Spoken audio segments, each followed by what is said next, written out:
সংবাদ সবাইকে স্বাগত জানাচ্ছি। আমি ফিরোজ তোহা। শুরুতেই সংবাদ শিরোনাম জানিয়ে দেব এই মুহূর্তে হাতে পাওয়া সর্বশেষ গুরুত্বপূর্ণ আপডেট বাংলা সংবাদ। শুরুতেই থাকছে ছাত্র দলনেতা আতিকুর রহমান রাসেলকে কোন আয়নাঘরে বন্দী করে রাখা হয়েছে বলে সরকারের কাছে প্রশ্ন রেখেছেন বিএনপির সিনিয়র যুগ্ম মহাসচিব অ্যাডভোকেট রুহুল কবির রিজভী। এবারে জানাবো কোটা ইস্যুতে বিক্ষোভ মিছিলে কুমিল্লা বিশ্ববিদ্যালয়ের শিক্ষার্থীদের সঙ্গে পুলিশের ধাওয়া পাল্টা ধাওয়ার ঘটনা ঘটেছে।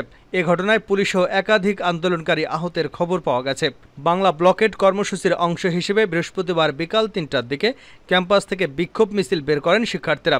তারা ঢাকা চট্টগ্রাম মহাসড়কের দিকে যাওয়ার পথে কোটবাড়ি এলাকায় পুলিশের সঙ্গে তাদের সংঘর্ষ বাধে। জানাবো কোটা আন্দোলন ঘিরে কঠোর অবস্থানে পুলিশ, মাঠে ছাত্রলীগ। কোটা সংস্কার আন্দোলনকে কেন্দ্র করে শিক্ষার্থীদের সড়ক অবরোধ করে জনদুর্ভোগ সৃষ্টি করলে পুলিশ কঠোর ব্যবস্থা গ্রহণ করবে বলে হুঁশিয়ারি দিয়েছেন ঢাকা মহানগর পুলিশ ডিএমপি। অন্যদিকে শিক্ষার্থীদের এই আন্দোলন ঘিরে ছাত্রলীগও মাঠে থাকার ঘোষণা দিয়েছে। এ নিয়ে রাজধানীসহ বিভিন্ন স্থানে উত্তেজনা বিরাজ করছে। জানিয়ে দেব বাংলাদেশ জামায়াতে ইসলামীর কেন্দ্রীয় মজলিসের শোরা সদস্য ঢাকা মহানগরী দক্ষিণের নায়েবে আমির আব্দুল কুদ্দুস ফকির বলেছেন, কোটা পদ্ধতির নামে দেশের মেধাবীদের বঞ্চিত করার ষড়যন্ত্র চলছে। ৫৬% কোটা পৃথিবীতে বিরল। এর মাধ্যমে বৈষম্যের দেয়াল তৈরি করা হচ্ছে। এবারে থাকছে ছাগলকাণ্ডে আলোচিত জাতীয় রাজস্ব বোর্ডের মতিউর রহমানের পরিবারের ১১৬টি ব্যাংক অ্যাকাউন্টের হিসাব, ৪টি ফ্ল্যাট এবং ২৩ একর স্থাবর সম্পত্তি জব্দের আদেশ দিয়েছেন আদালত। এবং সর্বশেষ জানাবো আন্তর্জাতিক সংবাদ। ভয়ঙ্কর লেজার অস্ত্র মোতায়েন করেছে দক্ষিণ কোরিয়া। উত্তর কোরিয়ার সঙ্গে করা ৭৭ বছরের চুক্তি ভেঙে প্রথমবারের মতো ভয়ঙ্কর ধরনের লেজার অস্ত্র মোতায়েন করতে যাচ্ছে দক্ষিণ কোরিয়া। উত্তর কোরিয়া ড্রোন ভূপাতিত করতে এ ধরনের অস্ত্রের ব্যবহার শুরু করতে যাচ্ছে সিউল। তাছাড়া সেনাবাহিনীতে এ ধরনের অস্ত্র মোতায়েনে বিশ্বের প্রথম দেশ হতে যাচ্ছে দক্ষিণ কোরিয়া। এতক্ষণ শিরোনাম শুনছিলেন, এবার বিস্তারিত। প্রিয় দর্শক, আপনি যদি এই চ্যানেলে নতুন হয়ে থাকেন, ভিডিওটি দেখতে দেখতে চ্যানেলটি সাবস্ক্রাইব করে আমাদের সঙ্গে থাকুন। আর এই ভিডিও সম্পর্কে আপনি আপনার মূল্যবান মতামতটি কমেন্ট বক্সে জানিয়ে দিন। আর হ্যাঁ প্রিয় দর্শক, জানিয়ে দিন ভিডিওটি কোথা থেকে দেখছেন। রাসেলকে কোন আয়নাঘরে বন্দী রাখা হয়েছে প্রশ্ন রিজভীর। ছাত্রনেতা মোহাম্মদ আতিকুর রহমান রাসেলকে কোন আয়নাঘরে বন্দী করে রাখা হয়েছে বলে সরকারের কাছে প্রশ্ন করেছেন বিএনপির সিনিয়র যুগ্ম মহাসচিব রুহুল কবির রিজভী। বৃহস্পতিবার রাজধানীর নয়াপল্টনে শ্রমিক দলের কার্যালয়ে ছাত্রদলের উদ্যোগে নিখোঁজ সংগঠনটির নেতা আতিকুর রহমান রাসেলের সন্ধানের দাবিতে আয়োজিত এক সংবাদ সম্মেলনে তিনি একথা বলেন। রুহুল কবির রিজভী বলেন, আজকে আতিকুর রহমান রাসেল নেই। আমরা সবাই জানি তাকে আইনশৃঙ্খলা বাহিনীর সদস্যরাই তুলে নিয়ে গেছে। খবরের কাগজেও এসেছে আইনশৃঙ্খলা বাহিনীর লোকেরাই তাকে ধরে নিয়ে গেছে, কিন্তু তাকে এখনও হাজির করা হচ্ছে না, না আদালতে না পরিবারের কাছে। মাহারা এই ছেলেটি এখন কোথায় খাচ্ছে, কোথায় ঘুমাচ্ছে, কোন জায়গায় শুয়ে আছে, কোন আয়নাঘরে তাকে বন্দী করে রাখা হয়েছে আমরা তা জানি না। প্রধানমন্ত্রীর উদ্দেশ্যে তিনি বলেন, আপনি না পরিপত্র জারি করেছিলেন যে কোটা থাকবে না, আবার আদালত থেকে এটা কেন হলো? আমাদের কাছে তো মনে হয় প্রধানমন্ত্রীর সঙ্গে আদালতের যেন একটা টেলিপ্যাথিক সম্পর্ক আছে, অর্থাৎ শেখ হাসিনা যেটা ভাবেন আদালতের রায়ের মাধ্যমে সেটি চলে আসে। এটাই তো আমরা দেখছি। সরকার যেটা চান সেটা আদালতের রায়ের মধ্য দিয়ে চলে আসে। এই টেলিপ্যাথিক সম্পর্কটা হয় কি করে? এই যে কোমলমতি শিক্ষার্থীরা তাদের ক্লাস ছেড়ে প্রতিদিন রাজপথে নেমে এসেছেন, এটা কি অন্যায়? এটা কি অন্যায্য?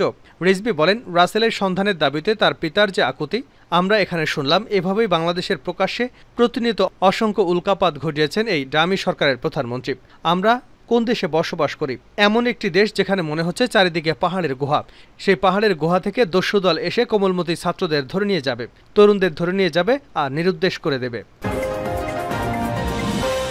কুমিল্লা বিশ্ববিদ্যালয় শিক্ষার্থী পুলিশের পাল্টাপাল্টি ধাওয়া। কোটা ইস্যুতে বিক্ষোভ মিছিলে কুমিল্লা বিশ্ববিদ্যালয়ের শিক্ষার্থীদের সঙ্গে পুলিশের ধাওয়া পাল্টা ধাওয়ার ঘটনা ঘটেছে। এ ঘটনায় পুলিশও একাধিক আন্দোলনকারী আহতের খবর পাওয়া গেছে।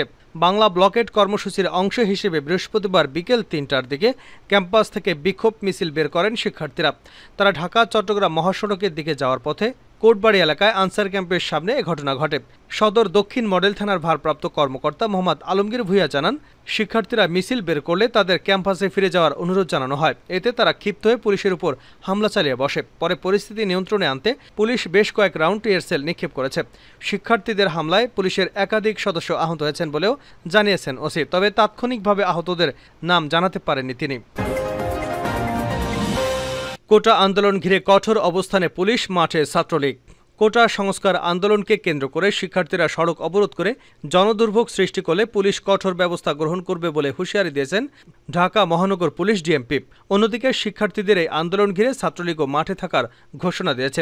এ নিয়ে রাজধানীসহ বিভিন্ন স্থানে উত্তেজনা বিরাজ করছে। বৃহস্পতিবার সারা দেশে বিকাল 3:30 থেকে শিক্ষার্থীরা আবারও বাংলা ব্লকেট কর্মসূচি পালনের ঘোষণা দিয়েছেন। সেই অনুযায়ী প্রস্তুত ছিলেন তারা, কিন্তু আন্দোলন ঘিরে পুলিশ এবং ছাত্রলীগের পৃথক সংবাদ সম্মেলন করে জনদুর্ভোগ হয় এমন কর্মসূচি থেকে ছাত্রদের সরে আসার আহ্বান জানিয়েছেন। ইতিমধ্যে শাহবাগ তেজগাঁও কলেজের সামনে, ঢাকা বিশ্ববিদ্যালয় সহ রামপুরা এলাকায় অবস্থান নিয়েছেন ছাত্রলীগের নেতাকর্মীরা।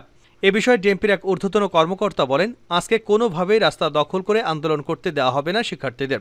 হাইকোর্টের নির্দেশনা অমান্য করে আর কাউকে রাস্তায় অবস্থান করতে দেওয়া হবে না। ডিএমপির অতিরিক্ত কমিশনার ডক্টর খন্দকার মহিতুদ্দিন বলেন, হাইকোর্টের রায়ের পরেও আজকে যদি তারা রাস্তা দখল করে আন্দোলন করবার চেষ্টা করে তাহলে পুলিশ আইন অনুযায়ী ব্যবস্থা গ্রহণ করবে। এর আগে ঢাকা বিশ্ববিদ্যালয়ের মধুর ক্যান্টিনে এক সংবাদ সম্মেলনে ছাত্রলীগ সভাপতি সাদ্দাম হোসেন বলেন, আন্দোলনের নামে শিক্ষার্থী এবং শিক্ষা ব্যবস্থাকে জিম্মি করে জনসাধারণের সাধারণ জীবনযাত্রার ব্যাঘাত ঘটিয়ে স্মার্ট বাংলাদেশের অগ্রযাত্রা ব্যাহত করার চেষ্টা হলে ছাত্রলীগ রুখে দাঁড়াবে। অন্যদিকে আজ দুপুর 2:30টায় শিক্ষা প্রতিষ্ঠানের একাডেমিক পরিবেশ অব্যাহত রাখা, জনদুর্ভোগ তৈরি করতে না দেওয়া, ক্লাস পরীক্ষায় ফিরে আসা এবং কোটা ইস্যুর যৌক্তিক অন্তর্ভুক্তিমূলক ইতিবাচক সমাধানের দাবিতে রাজু ভাস্কর্যের পাদদেশে সমাবেশ ডেকেছে ছাত্রলীগ। এদিকে পূর্ব ঘোষণা অনুযায়ী দুপুর 3টায় কোটা সংস্কারের দাবিতে আন্দোলনরত শিক্ষার্থীদের সারা দেশে বাংলা ব্লকেট কর্মসূচি রয়েছে। শিক্ষার্থীদের আন্দোলন ছাত্রলীগ কোনো বাধা দেবে কিনা জানতে চাইলে সাদ্দাম হোসেন বলেন, আমরা তাদের আন্দোলনকে স্বাগত জানিয়েছি, তবে আন্দোলনের নামে শিক্ষার্থীরা সমাজকে জিম্মি করে জনসাধারণের স্বাভাবিক জীবনযাত্রার ব্যাঘাত ঘটিয়ে স্মার্ট বাংলাদেশের অগ্রযাত্রা ব্যাহত করলে ছাত্রলীগ তা রুখে দেবে। আজ শিক্ষার্থীরা যে আন্দোলনের ঘোষণা দিয়েছে এটি একটি হঠকারী সিদ্ধান্ত। কোটা পদ্ধতির নামে দেশে মেধাবীদের বঞ্চিত করার ষড়যন্ত্র চলছে।